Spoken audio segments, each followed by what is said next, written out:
பொதுவா ஏப்ரல், மே மாதங்கள்ல அடிக்கக்கூடிய கடுமையான வெயில்னால ஏற்படக்கூடிய அதிகப்படியான வெப்பத்தினால ஒரு சிலருக்கு ஹீட் ஸ்ட்ரோக் மாதிரியான பிரச்சனைகள் வந்து அவங்க உடம்புல ரொம்ப ஹீட் ஆகிறது, அதேமாதிரி தோல்லாம் ரொம்ப வறண்டு போகிறது, தலைவலி, குமட்டல், வாந்தி, இதய துடிப்பு ரொம்ப வேகமாகிறது, ரொம்ப எரிச்சல் ஆகிறது, அதே மாதிரி அவங்க பேச்சில் ஒரு தடுமாற்றம் ஏற்படுது. இந்த மாதிரியான அறிகுறிகள்லாம் வரும். இது வந்து உயிருக்கு ஆபத்தான மருத்துவ அவசர நிலைன்றதுனால ஒருத்தவங்களுக்கு இந்த மாதிரி வருதுன்னா நம்ம உடனே அவங்களுக்கு முதலுதவி பண்ண வேண்டியது ரொம்ப ரொம்ப அவசியம். இந்த மாதிரி ஒருத்தவங்களுக்கு ப்ராப்ளம் வந்ததுன்னா அவங்களோட அந்த அதிகப்படியான ஹீட்டை குறைக்க நம்ம என்ன பண்ணணுமோ அதை தான் பண்ணணும். அந்த மாதிரி பாதிக்கப்பட்டவங்கள ஃபஸ்ட்டு வந்து நிழலான ஒரு குளிர்ச்சியான இடத்துக்கு நம்ம கொண்டு வரணும். அவங்க ரொம்ப டைட்டான ட்ரெஸ் பண்ணியிருப்பாங்கன்னா அதை கொஞ்சம் நம்ம லூஸ் பண்ணி விடணும். அடுத்தது வந்து அவங்க உடம்பு ஃபுல்லாக நல்லா வந்து தண்ணி நல்லா தெளித்து விடணும்.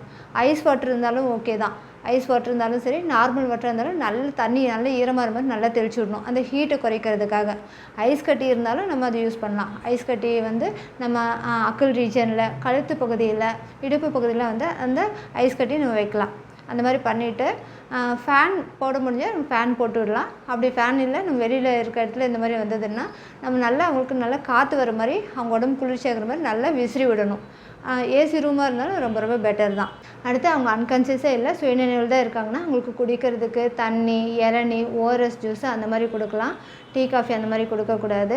அடுத்து அவங்களுக்கு உடனே ஹாஸ்பிட்டல் நம்ம கூப்பிட்டு போயிடணும். ஒருவேளை அவங்க அன்கான்சியஸாக இருக்காங்கன்னா நம்ம மேலே பார்த்த மாதிரி அந்த உடம்பு குளிர்ச்சியாக்கிறதுக்கு என்னென்ன பண்ணுமோ அதெல்லாம் பண்ணிவிட்டு உடனே நம்ம வெயிட் பண்ணாமல் உடனே நம்ம ஹாஸ்பிட்டல் கூப்பிட்டு போயிடணும். இந்த மாதிரிலாம் நம்ம பண்ணும்போது ஹீட் ஸ்ட்ரோக்னால் வந்து சிவியர் காம்ப்ளிகேஷன் வராமல் நம்ம நிச்சயமாக அதை தடுக்க முடியும்.